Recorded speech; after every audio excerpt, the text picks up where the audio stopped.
Chaitanya Mahaprabhu ji and gain the ultimate knowledge.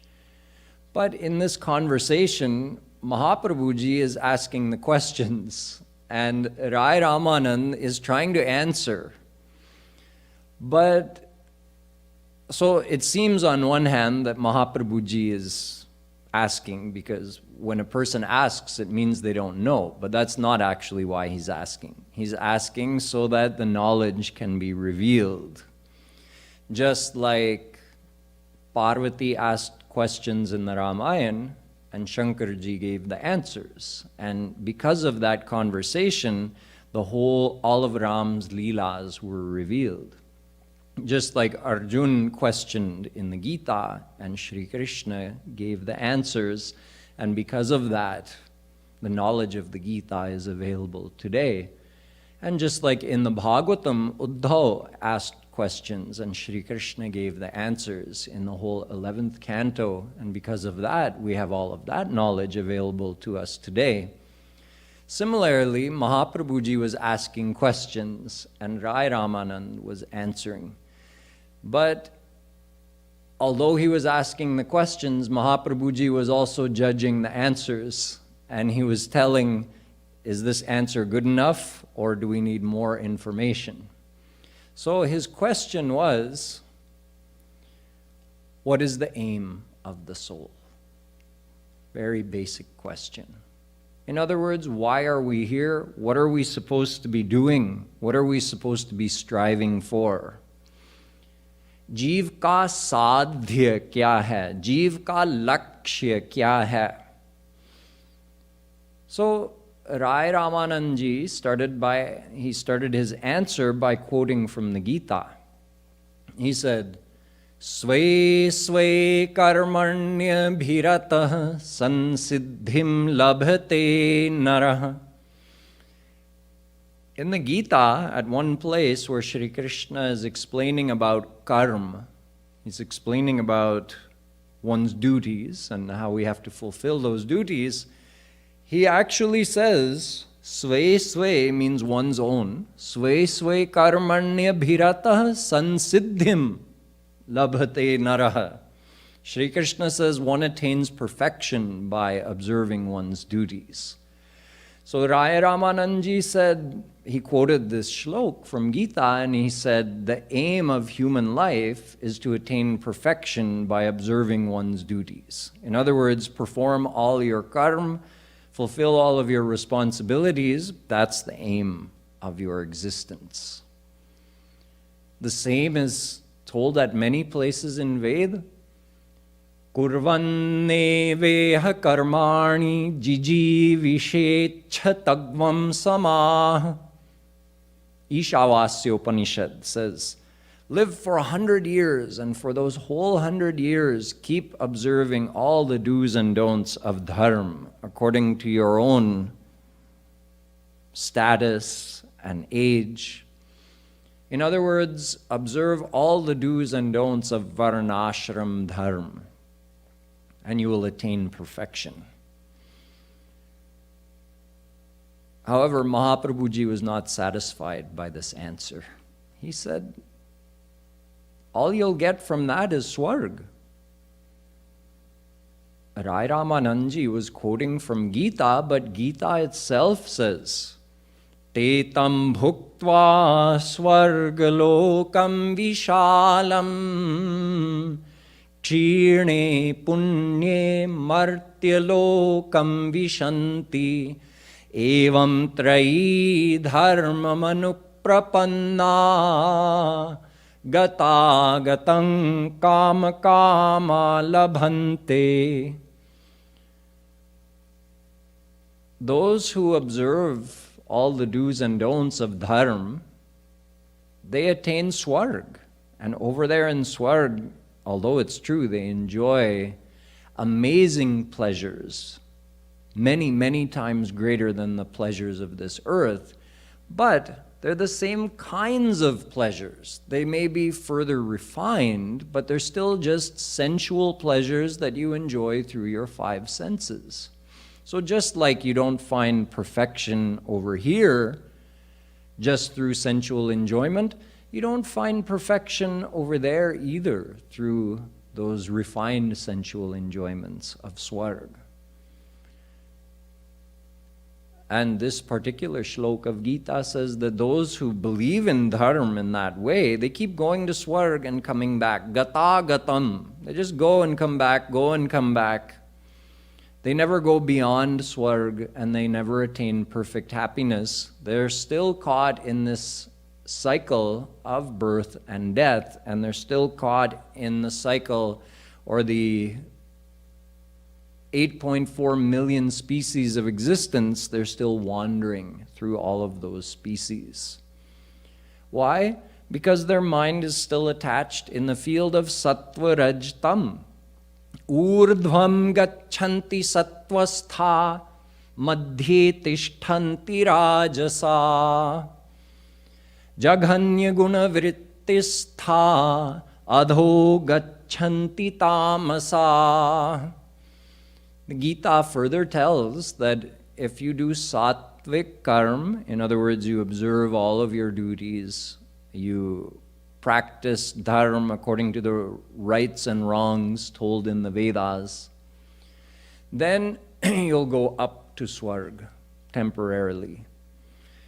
If you do a mix of good and bad actions, in other words, rajas actions, you'll be reborn here in this world. And if you do tamas actions, if you ignore karma and dharma, then you'll be sent to narak. So sattvic actions, rajas actions, tamas actions, but all three keep you in the field of maya. Your mind is still attached in the field of sattva rajtam, so you're bound to be reborn here. Ishtapurtam manyamana varishtham nanyat shreyo vedayante pramudha nakasya prishthe sukrite nubhutvemam lokam hinataram vavishanti. Mundaka Upanishad says, even if someone reaches to the topmost abode of Swarg, Brahma's abode, they're still bound to be reborn here in this world. So it's actually considered to be very foolish by the Vedas to put so much effort into following the rules of karma and dharma, thinking that one is going to attain something ultimate, when in fact you end up being reborn here on earth, and that too in the lower species after you come from Swarg. This is why Shri Krishna tells Arjuna in the Gita, Traigunya Vishaya Veda Nistraigunya Bhavarjuna. Arjuna, the teachings of Ved that relate to Karmakand, they tell you what are all the duties, what are the do's and don'ts for being a good person in the world. He says all of that's fine, but it keeps you within the three gunas of Maya. Nistraigunya Bhavarjuna. Arjuna, you have to go beyond those teachings of Ved. You have to go beyond the three gunas of Maya. So this is why Mahaprabhuji said to Rai Ramananji that you've quoted me a valid shlok from Gita, but with this knowledge one would only attain Swarg. So do better. Tell me something more. So Rai Ramananji quoted another shlok from Gita. He said, Yat karoshi yadashnasi yajjuhoshi dadasi yat tapasyasi kaunteya tat kurushva madarpanam. Here in this shlok, Shri Krishna is telling Arjuna, whatever you do, dedicate it to me. In other words, keep doing your karma, but don't do your karma with an attachment to the mayic benefit you're going to get from that karma. Do the same karma with your mind attached to me. You see, what was Arjuna's main dilemma in the Gita? What was his level of questioning? Although, of course, you remember Arjuna is already a God-realized saint. But see, in each scripture, whoever is doing the questioning, they're representing a certain level of consciousness. In other words, these teachings that are going to be revealed when this question or these questions are answered, for what level of person are these teachings? To whom does it relate? So in the Gita, Arjuna is asking questions from the point of view of a person who's not necessarily interested in God realization, but rather someone who is worried about sin and how they can avoid performing or doing sins and getting the punishment of that. Or a little higher level of questioning, someone who understands that all actions, whether they be good or bad, they're all binding. So how to get out of the effect of that binding karma? How to get freed from the bondage of karma? This is the level of questioning that Arjuna is doing in the Gita. So Shri Krishna is telling him, fight the war. And he's saying, if I fight the war, I'll be killing people. That will be considered a sin because now those people's families will be without their husband, without their father. What's going to happen to those families? What's going to happen to the society? So I don't want to fight the war because I don't want to incur that sin. That's when initially Shri Krishna had explained to him, Hato va prapsyasi swargam jitva va bhokshyase mahim tasmaduttishta kaunteya yuddhaya krita nishchaya. Arjun, get up and fight. Arjun was slumped in the back of the chariot. Na yotsya iti govindam. He was so confused and distraught in the beginning. He didn't know what to do. We're all gathered here on the battlefield, and we have to fight them because there's no other way for Duryodhan to be stopped. But I don't want to fight because I don't want to be responsible for all these people dying. So he was so distraught and confused, he told Krishna, I'm not going to fight. And he slumped down in the back of the chariot. But he also asked for Shri Krishna's advice. Tell me what is the right thing for me to do. Karpanya dosho pahatasva bhava prichhami tvam dharma sammudha cheta. Sammudha cheta. My mind is totally confused, Krishna. I don't know what's the right thing to do. Yat shreya syan nishchitam bruhi tanme Shishyasteham shadhimam tvam prapannam. I am surrendered to you. I am your disciple and you are my guru. So please tell me what is the best thing for me to do. So that's when Shri Krishna said, Hato va prapsyasi swargam. Arjuna, if you do the correct action, which is to fight the war, because it's your duty to fight the war, it's your dharma to fight the war. So if you do the correct action, you can't lose either way, because if you win the war, you'll gain the kingship and you'll rule. Or if you're killed in battle, you'll still be rewarded after your death. You'll be rewarded after death because you performed the right action. But we already learned, I'm backing up here, we already understood that just doing the right action is not enough, because even if you do all the good karma, you fulfill all the requirements of dharma, what's the most you'll get is only swarg. So that's where Gita began. But when Arjun was not satisfied, just like Chaitanya Mahaprabhu ji said, the quotation you explained to me will only take a person to swarg. So Arjun also, in the Gita, was not satisfied with the initial teachings where Shri Krishna told him, do the right action and you'll be rewarded by going to swarg. So then Shri Krishna admitted, yes, you're right. In swarg, there's only temporary enjoyment, and brahma bhuvana loka punaravartino arjuna. Even if one goes to the topmost abode of swarg, Brahma's abode, they're bound to return here on this earth planet. They're bound to be reborn because they're still under Maya. So then Shri Krishna took the teachings to the next level.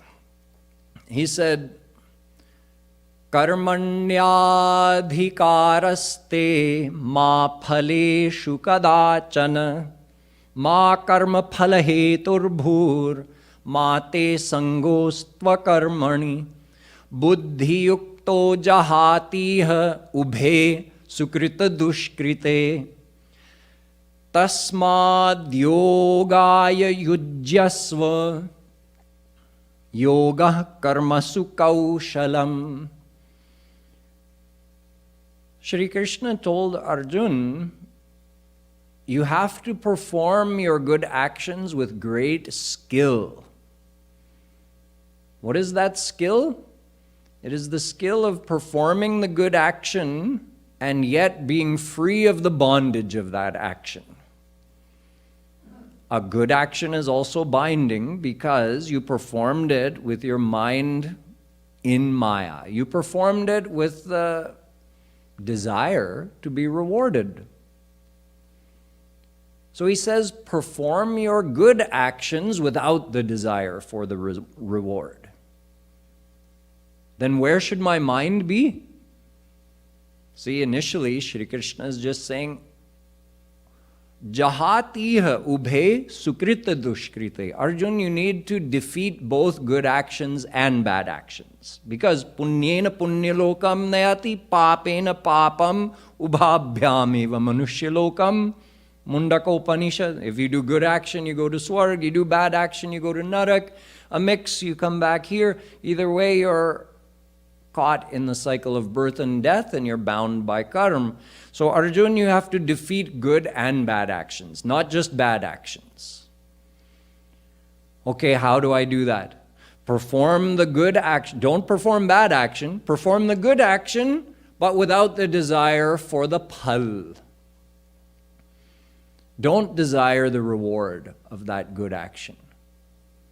How does that make sense? Prayojanam anuddishya mandopi na pravartate. Darshan Shastras tell us a person doesn't do any action without a motivation. There has to be a motivation, only then a person will do any karma.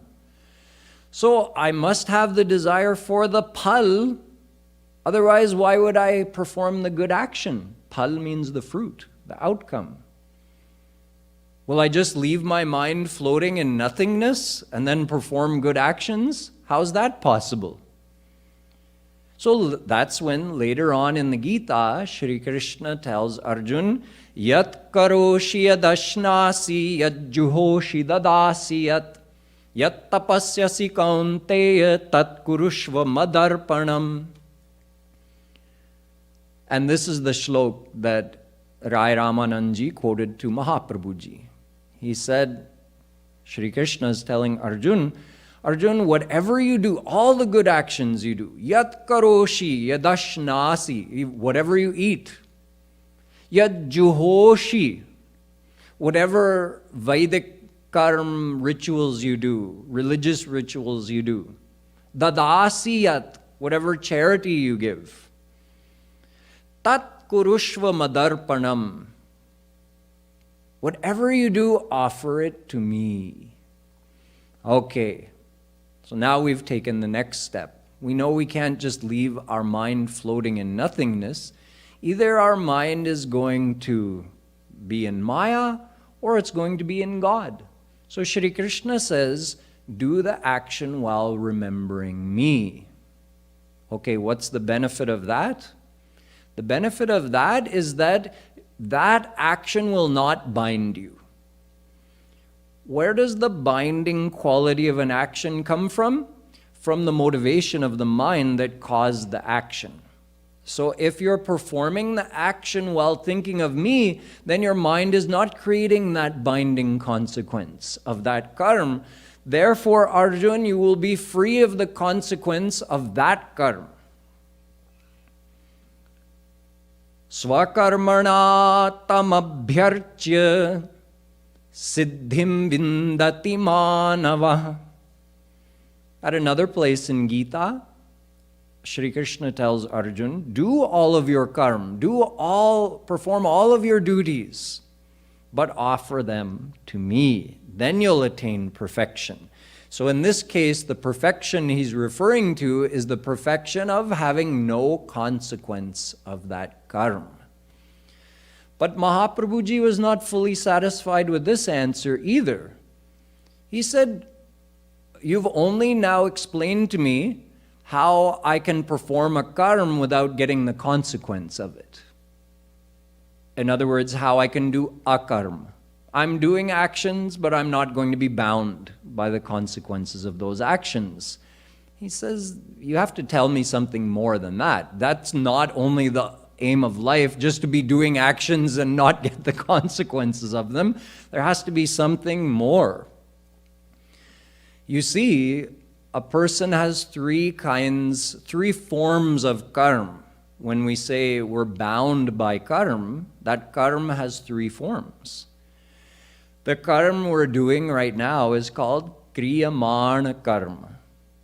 Whatever we're thinking, saying, or doing physically, it all counts as karma. Of course, the real quality of the karma that Shri Krishna is noting is according to the motivation behind it. So really the only karma that matters is what you're thinking.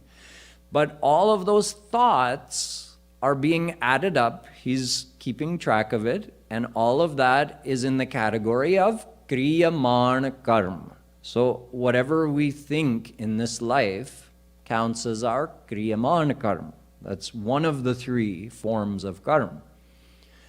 After our life, what happens to that kriyamana karma? It gets added to all the other actions from our uncountable past lifetimes. That's called sanchit karma. That sanchit karma is unlimited because we've existed since eternity. We've had infinite lifetimes. Even if we only did one karma in each and every life, we still have infinite karma that's added up. So that sanchit karma, the total accumulation of all our previous karma from uncountable past lives, that's the second form of karma. And the third form is prarabdha karma. Out of that sanchit karma, we're given a small portion of that to undergo in this life. We have to undergo the effects of some of those karmas. So whatever Shri Krishna takes out, some portion of that sanchit karma, it would be a mix of good and bad and devotional actions, and he gives us that as our destiny in this life. We have to undergo that karma, that prarabdha karma in this life. So, if one is following the teachings of Yat Karoshya Dashnasi, that shlok, they're not adding their kriyaman karma, whatever actions they perform while thinking of Krishna, that action is not going to be added up. It's not going to get added to his sanchit karma for the next life. Usse bach gaya. He's free from the effect of that karma. But what about all the rest of his sanchit karma? Even if he goes his whole life without creating any new karma, he still has all of that pending karma, so he's going to have to take infinite more births to get free of that karma. That's why Mahaprabhuji said, tell me something more. So he started by quoting Sway Sway Karmanya Bhiratah Sansiddhim Labhate Narah. When Mahaprabhuji wasn't satisfied with that, he said, Yat karoshi yadashnasi yat juhoshi dadasi yat tapasyasi kaunteya tat kurushma madarpanam. So first, perform all of your duties, dharma karma, and you'll attain perfection through that. Mahaprabhuji said, that's not good enough. Then he said, do all the good actions while offering it to me. He said, that's better, but it's still not the ultimate thing. So then Rai Ramananji quoted from another place in the Gita. He said, Sarvadharman parityajya mamekam sharanam braj aham tvam sarva papebhyo mokshayishyami ma shuchah. Going to the next level. Remember, Arjun was basically, his problem and his fear was he was afraid of incurring sin, and he didn't want to be bound by the effect of karma. So in the end of the Gita, Shri Krishna told him, look, if you abandon all of your concerns about karma and dharma and right and wrong and everything, just surrender to me. Then not only will those actions that you perform while remembering me not have any binding effect, but I will free you of all your previous karma as well. Mokshayishyami, I will free you from all your past karma. So you'll be free from your kriyaman karma, and you'll be free from your sanchit karma. And once you live out the rest of your life, you won't get any more prarabdha karma. So you'll get total freedom from karma. Bhidyate hridaya granthischhidyante sarva sanshraya chiyante chasya karmani tasmin drishte paravare. Mundakopanishad tells, the moment a soul surrenders completely to God, all of their past karma is deleted. So they achieve total freedom from the bondage of karma. This is really all Arjun was interested in the Gita. Now you've given me everything I need to know. That okay, I can be free from not only the effects of my current karma, but I can get freed from all my past karma as well, and all I have to do is surrender to you. That's all I needed to know. So that's really the limit of the knowledge of Gita, although there are some other things explained along the way as well. But Mahaprabhuji was not satisfied by this answer either. He said, yes, it's good. I mean, you've explained how to get total freedom from the bondage of karma through these Gita quotations, but it's still not the ultimate thing. I told you, tell me, what is the aim of life? Why does a soul exist? What is that soul supposed to be striving to attain? Simply to get freed from the bondage of karma, that doesn't seem very inspiring. There must be something more beyond this. And there is, and quoting from the Gita, Rai Ramananji explains something more beyond that, but what that is, you'll have to wait until next week to hear. Boliye Vrindavan Bihari Lal Ki. So we'll finish today by doing some Roop Dhyan and simple Naam Sankirtan.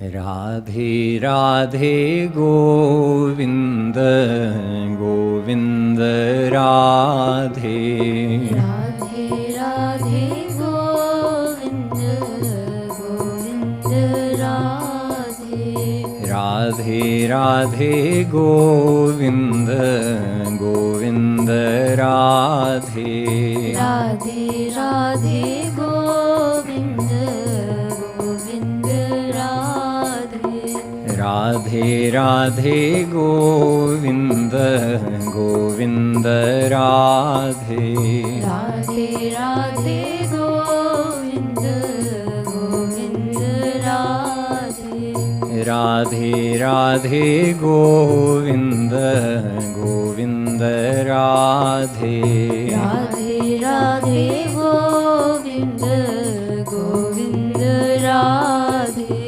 Radhe Radhe Govinda Govinda Radhe Radhe Radhe Govinda Govinda Radhe Radhe Radhe Govinda Govinda Radhe Radhe Radhe Govinda